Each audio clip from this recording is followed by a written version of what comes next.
Hello everyone, and welcome to Beaujolais. Well, we're not actually in Beaujolais sadly, but we are going to be looking at the region from today, and I thought to introduce it I could do a video, mainly because I don't sadly have a photo of the region to post, so you get to look at my face on a video instead. Lucky you. Okay, so Beaujolais, and I'll try not to make it too long, but bear with me. Beaujolais is a region that is south of Burgundy, or Bourgogne, and I've just spoken about that, okay, so it ties in quite nicely. Now, south of Burgundy, okay, and north of the city of Lyon, which is very important historically because Lyon was one of the big consumers of Beaujolais wines, especially because previously you had to pay for wines that weren't local. So the people of Lyon were paying an extra tax for wines coming from Burgundy or the Rhone. So Beaujolais was a hit in Lyon. Okay. Now, to the east of the region, you have a river known as the River Saône. And the River Saône, it does pass near Burgundy, but not enough to have an influence. When it gets towards Beaujolais, it is closer. And so it does have a moderating influence because bodies of water do that. Okay, they reflect warmth, they reflect heat, sunlight. They also hold on to warm temperature, okay, longer than land does. So lovely moderating influence, keeping those growing seasons in Beaujolais really nice and warm, helping to ripen the grapes. And then over to the west of the region, you have a mountain range, which does the same thing that the Vosges Mountains in Alsace do. Okay, they act as a barrier. And then these are called the Monts de Beaujolais. And they shield this lovely wine region from cold winds, okay, so helping to prevent frost in winter and in spring, and from wind-bearing rain as well. So it helps to keep the area relatively dry, okay, perfect for the growing season. Now, not too dry though, of course. Now, the grape variety, very important, is of course Gamay. Now, Gamay is a lovely little grape variety. It accounts for about 98% of the plantings in Beaujolais. Okay, and most of Beaujolais is red. Of course, there is a small amount of rosé and a small amount of lovely white Beaujolais made from Chardonnay. But we're going to focus on the Gamay, okay, because that's what it's all about. It's a very vibrant grape variety. It produces wines of lovely, lively character, good berry fruit, often like sort of nice collection of different red berries, sometimes darker, but we'll look at that. Tannins on the whole tend to be lower. Okay, so this is a wine that's quite fresh, easy to drink, a good crowd pleaser, and sometimes you get some really interesting flavour characteristics. It's like banana, bubblegum, and candy, which goes really well with that sort of fresher, vibrant nature that you get from Gamay. And I'll talk about where you get those slightly odd banana flavours from in just a moment.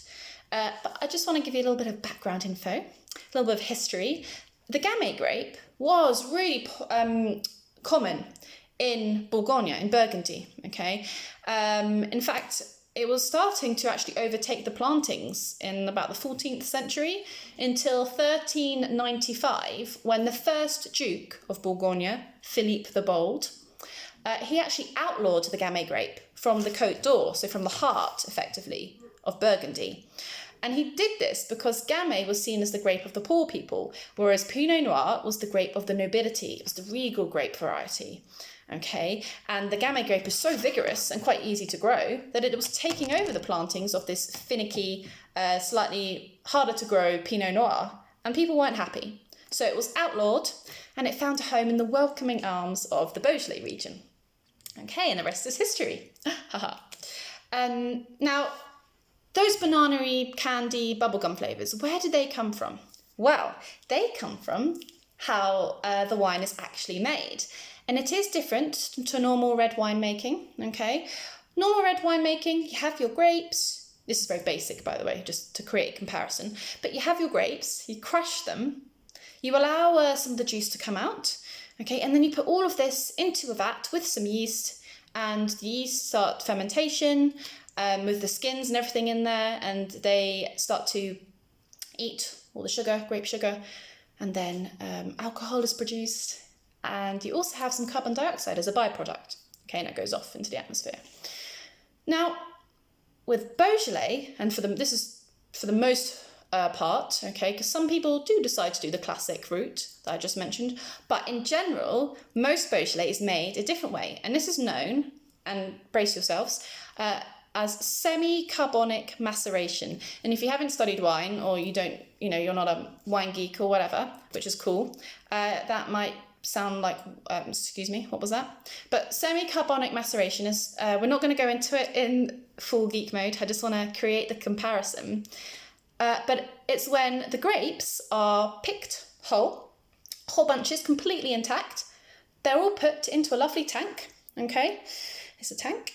And the pressure, the weight of all the grapes, it causes the ones at the bottom to start to split. The berries split and juice starts to come out. And there are yeasts actually present on the grape skins themselves, just natural wild yeasts.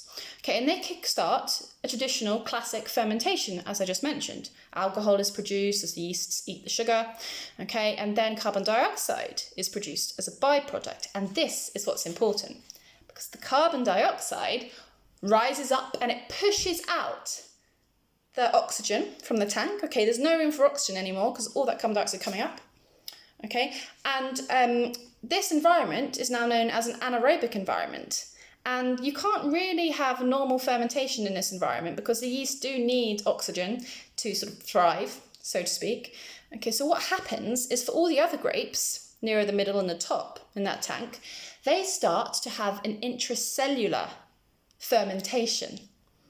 What that means is that fermentation is happening inside the intact berries. And the little enzymes inside these berries are basically transferring small amounts of acid that you have present in the grapes to small amounts of ethanol or alcohol. Okay, and it's this process that creates this chemical reaction which becomes flavours, and these flavours are bubblegum, banana and candy. And that, I think that's so interesting. Maybe you do too, maybe you don't, we shall see. But that is the reason for these lovely flavours, okay? It's fascinating. But anyway, let's talk about the styles of Beaujolais. So several styles, but in general, it is a fresh, easy drinking, light red wine, bright acidity, red fruit, and maybe some hints of banana. And what I've just described is when you go into a shop and you see a wine that says Beaujolais, empty bottle, sorry, it was very nice though. This is what you're getting, okay? You're going to get your lovely, light, easy drinking red wine, vibrant red fruits, yeah, the lovely banana, and now you can tell people why, yeah? Okay, but there are other types of Beaujolais, and I just want to run through them quickly before I bore you to death. You can get a step up from this because this wine has been made from grapes that can come legally from the whole of the Beaujolais region, okay, the whole of the wine region. A step up from that is Beaujolais Village, which will have village on the label. There are 38 villages that can use this term, and they have been singled out for their superior quality. Okay, so these are villages within the whole area of Beaujolais, which have been considered to produce higher quality grapes, perhaps because of their soil or their location, and as a result, higher quality wine. Okay, so it's almost like a hierarchy with your Beaujolais at the bottom and then your Beaujolais Village in the middle. These wines tend to be a bit more structured. They'll have some bit more complexity, so maybe some mineral character to them from the soil. So that wet stone you get, they'll have darker berry fruit as well as the red fruit, so maybe some black cherry, some plum. And the colour will be a bit darker too, with a bit more structure coming from the tannins. Okay, riper grapes. Now, going up from that, you have the top tier of this hierarchy, which is, and I'll bring my two examples, which are also very nice. I know it's back to front, sorry, but that's a Moulin à Vent, and that's a Côte de Brouilly. And these are Beaujolais Cru. There are 10 Beaujolais Cru. These are two of them, okay? Another one that you might know is Fleury, or perhaps you know Brouilly, or Morgon, or Saint-Amour, Juliana, Chenin, Chirouble, Renier, that was the most recent one in 1988. Beaujolais Cru, these are the best Beaujolais wines in terms of quality and in terms of their expression of terroir. And this is why they've actually been given their own labelling term, okay? Because they don't have to put Beaujolais on the label. They can just put where they're actually specifically from, which is a lot smaller area. It represents the completely different terroir that these vines are grown on within that area of Moulin-à-Vent, for example, or the area of Fleury. And you get within these 10 crus so many different examples as well of the Gamay grape, okay? Because, all right, let me talk about it. And no, it won't take too long. You have, I was going to get my map for you, but it is again back to front. There we go, that's Beaujolais. At the bottom there, here, okay, and it's a little bit up to the north, it's that lighter colour, you have your Beaujolais, so your basic Beaujolais. Now, the darker purple or the violet up there is Beaujolais Village. And then these coloured ones are the 10 Cru, okay? So you can see that there's a distinction between where they find themselves. And that's because of the soil. And it's really interesting because the soil in the south part of Beaujolais is clay-rich limestone. And this, by nature, creates a Gamay grape on that vine, which is a lot lighter, very fruity and a lot easier to drink. Whereas in the northern part, where you saw the different colours, the Crus and most of the Beaujolais Village areas, it's granite and schist, and it's a lot older, this soil. This actually creates, when the vines grow on this type of soil, a Gamay which is a lot more structured and has a lot more complexity to it.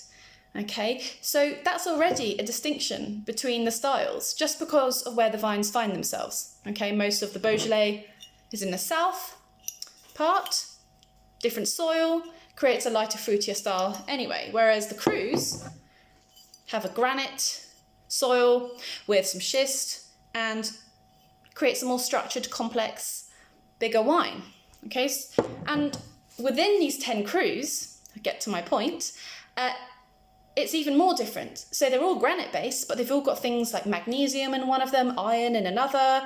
Some have pink granite, some have decomposed schist. It's so many different types of soils and stones and rocks going on that the Gamay grape comes out completely differently. In Fleury, you have a more feminine, floral, lighter style, whereas in Moulin-à-Vent, you have a much more powerful, fuller-bodied, tannic, meaty, richer cassis style of Beaujolais. Okay, and it's just because of the difference in soil, which is absolutely amazing. And one more point that I just want to speak about is, if you remember, I mentioned at the very start, a million years ago, the Mont de Beaujolais, so to the west of the region, that lot of protective barrier.